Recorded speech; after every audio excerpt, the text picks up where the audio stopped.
म्हणजे कोणाची मदत करणे वगैरे वगैरे सांगतात. दुष्कर्म म्हणजे हत्या करणे, चोरी करणे, ते उत्तर नाही दिलं बुद्धाने. ते सत्कर्माचे प्रकार आहेत, उदाहरण आहे. तर सत्कर्म म्हणजे काय, दुष्कर्म म्हणजे काय? शुद्ध चित्तानं जे काही करता तुम्ही ते सगळं सत्कर्म. काही पण करा, हत्या जरी केलं तरी सत्कर्मच. शुद्ध चित्तानं, पवित्र चित्तानं काही पण करा ते सत्कर्म. चित्ताची चेतना शुद्ध आहे ना तुमचं, आणि दूषित चित्तानं काही करा ते दुष्कर्म आहे. चित्ताची चेतना दूषित आहे, दुष्कर्मच. उदाहरण, बुद्धाच्या काळातली एक घटना, ते बुद्धावाणी तर नाही वाचलं मी, पण एका पुस्तकात वाचलो, त्रिपिटकामध्ये नाही वाचलं, दुसऱ्या एका पुस्तकात वाचलेलं प्रकरण सांगत आहे. एक राजा, त्यांनी आपल्या राज्यामध्ये अन्नछत्र सुरू केलं. रोज किती पण लोकांना भोजन करून जा, हजारो लोक किती पण अनलिमिटेड भोजन करून जा. तो राजा एकदा शिकारीला निघाला, आणि राजा एकटा राहत नाही, सोबत बॉडीगार्ड सैनिक वगैरे असतात.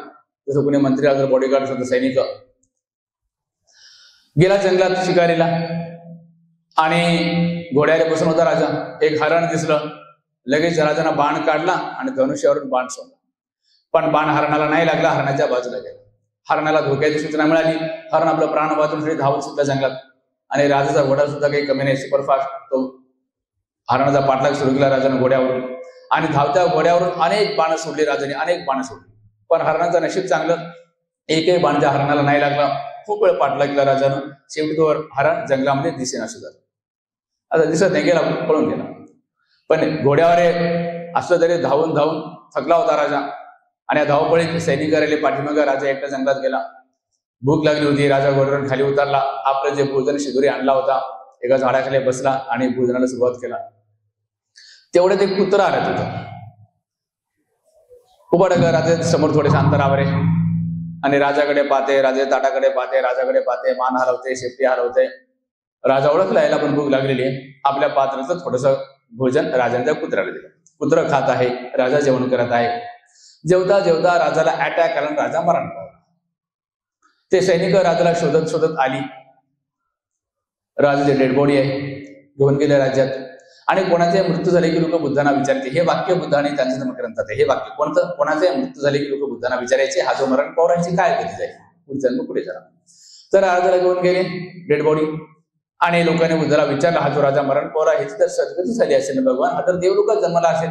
बुद्ध म्हणाले, हो सद्गती झाली, ती देवलोकात जन्माला. लोक म्हणतात सद्गती कशी होणार नाही, आयुष्यभर रोजचे किती अनलिमिटेड लोकांना, म्हणजे आयुष्यात हजारो लाखो लोकांना भोजन दिलं, सद्गतीच होणार. बुद्ध म्हणतात तसं नाही रे, या राजानं आयुष्यभर हजारो लाखो लोकांना भोजन दिलं ना, या कर्माचं फळ जेव्हा येईल तेव्हा तो नरकात जाईल राजा. आता सद्गती कशामुळे झालं? मृत्यूच्या काही क्षणा अगोदर एका उपाशी पुत्राला भोजन दिलं, या कर्मामुळे त्याची सद्गती झाली, आणि करोडो वर्ष तो देवलोकात राहणार आहे. लोक म्हणाले कुत्र्याला भोजन दिल्यामुळे सद्गती झाली, हे ठीक आहे, पण हजारो लाखो मनुष्यांना भोजन देणं दुर्गती. बुद्ध म्हणतात शरीराच्या कर्माचं फळ भेटत नाही, वाणीच्या कर्माचं. गुरुजी पण सांगतात शरीराच्या कर्माचं फळ भेटत नाही, वाणीच्या कर्माचं फळ भेटत नाही. विनाशवीरामध्ये चित्ताची चेतना, चित्ताची चेतना काय? या राजानं आयुष्यभर हजारो लोकांना भोजन दिलं. कसं दिलं? अहंकारानं. आपल्या राज्यातले व्यापारी दुसऱ्या राज्यात जातात, त्यांना सांगायचं, अरे दुसऱ्या राज्यात जाताना त्यांना सांगा आमच्या राज्यात कोणी उपाशी राहते, तुमच्या राज्यात किती लोक उपाशी आहेत. दुसरे व्यापारी दुसऱ्या राज्यातले इथे येतात, त्यांना सांगायचा राजा, अरे आमच्या राज्यात बघा कोणी उपाशी राहत नाही, तुमच्या राज्यात बघा किती लोक गरीब आहेत, खायला भेटत नाही. अहंकारानं दान दिलं. अहंकार, मी किती दानी, मी किती दानी. नरकाचे 4 दरवाजे, क्रोध, लोभ, अहंकार, कामवासना, यांनी अहंकारानं दिलं ना दुर्गतीला जाणार. हजारो लोकांना भोजन दिलं, अहंकारानं दुर्गतीला जाणार. पण कुत्र्याला दान देताना शुद्ध चित्तानं, तिथं काही कोणी पाहणारच नाही, कोणी प्रसिद्धी नाही, नाव सन्मान नाही, कोणी तारीफ करणार नाही. शुद्ध चित्तानं, प्रसन्न मनानं दिलं, मुद्द्याची सद्गती. तर शुद्ध चित्तानं जे काही कर्म करतो सत्कर्म, आणि दूषित चित्तानं जे काही करतात ते दुष्कर्म. एक आणखी उदाहरण, समजा भिंतीवर एक पाल आहे, लाईट चालू आहे, लाईट पशी किडे येतात. पाल गेलं किडेला पकडण्यासाठी, किडीच्या जवळ गेलं पाल, पालीनं झडप घेतून तुम्ही अडथळा आणलात, पाल काय ते किड्याला नाही पकडू शकता. उंदराच्या बिळापेक्षा मांजर बसलंय, उंदराला पकडण्यासाठी उंदीर बाहेर निघालं, मांजरानं झडप घालून तुम्ही अडथळा आणलात, मांजर त्याला नाही पकडू शकत उंदराला. आता हे सत्कर्म का दुष्कर्म? शरीराच्या कर्माला नाही म्हणत सत्कर्म दुष्कर्म. तुमच्या चित्ताची चेतना काय? जर तुमच्या चित्ताची चेतना त्या मांजरीला आहार नाही भेटला पाहिजे, त्या पालीला आहार नाही भेटला पाहिजे म्हणून तुम्ही अडथळा आणलात, तर दुष्कर्म केलं.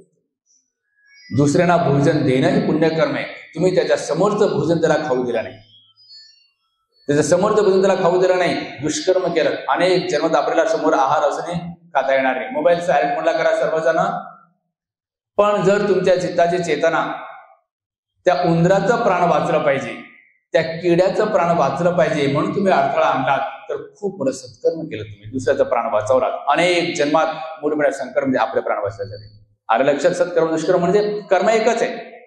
पाल झडप घालताना अडथळा आणलात, मांजर झडप घेते उंदरावर अडथळा आणलात. शरीराने एकच कर्म केलं. पण चित्ताची चेतना पालेला मांजराला आहार नाही भेटला पाहिजे म्हणून अडथळा आणला, तर दुष्कर्म केलं. समोरच्याला भोजन नाही भेटला पाहिजे हे तुमची चित्ताची चेतना आहे. पण त्या उंदराचं किड्याचं प्राण वाचलं पाहिजे म्हणून अडथळा आणला, सत्कर्म आहे. त्याचं प्राण वाचवण्यासाठी तुम्ही प्रयत्न केला, सत्कर्म आहे. चित्ताची चेतना काय, त्याला कर्म म्हणतात. शरीराच्या वाणीच्या कर्माला नाही. एक आणखी उदाहरण समजा मी रस्त्याच्या कडेला उभा टाकलो, मला कुठे जायचंय, बसची ऑटो रिक्षाची वाट पाहत उभा टाकलो, आणि आजकाल अपघात वगैरे होतात ना. समजा एखादा मोटरसायकलवाला वेगानं आला, त्याचा बॅलन्स बिघडलं आणि येऊन माझ्यावर आदळला. मी मागे सरकायचा प्रयत्न केलो, पण तरी माझ्यावर आदळला आणि मी मागे पडलो.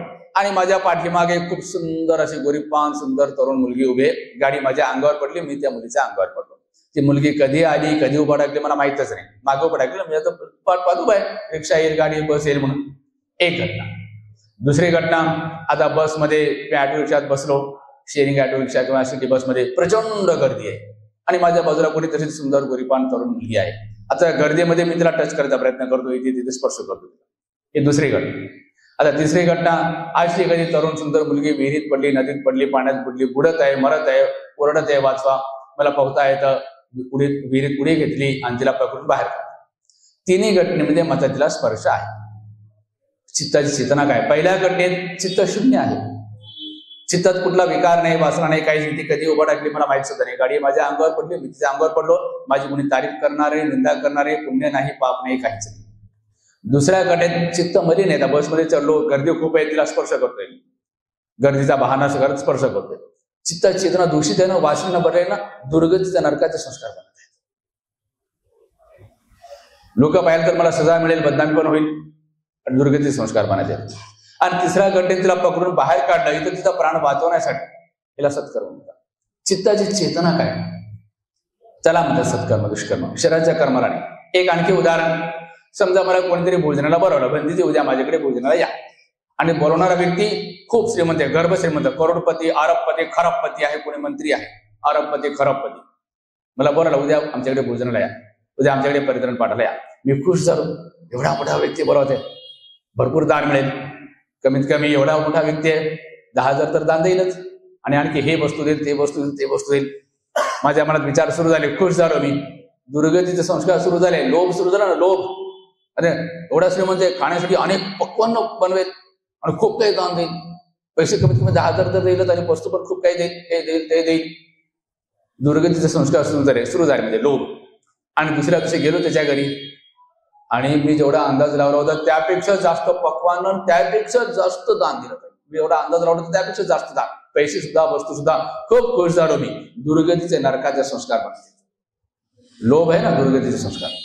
पण तसं न करता समजा कोणी मला भोजनाला भरवलं आणि भोजनाचा आपण स्वीकारलं, मग तो झोपडीमध्ये राहणारा असो, फुटपाथवर राहणारा असो, किरायानं राहणारा असो, का अरबपती खरबपती असो, जे काय असो, मी आमंत्रण स्वीकारलं कशासाठी, त्याला पुण्य मिळावं. कोणी भोजनाचं आमंत्रण दिलं त्याला भोजनाचं पुण्य मिळावं या हेतून जर मी स्वीकारलं, मी त्याचं कल्याण होईल, दुसऱ्या भोजनाचं पुण्य खूप जास्त, तर माझं पण कल्याण. कारण त्याचं मंगल व्हावं, त्याचं पुण्य वाढावं या हेतून मी त्याच्याकडे जाते आणि त्याचा आमंत्रण स्वीकार करला, तर माझं पण कल्याण.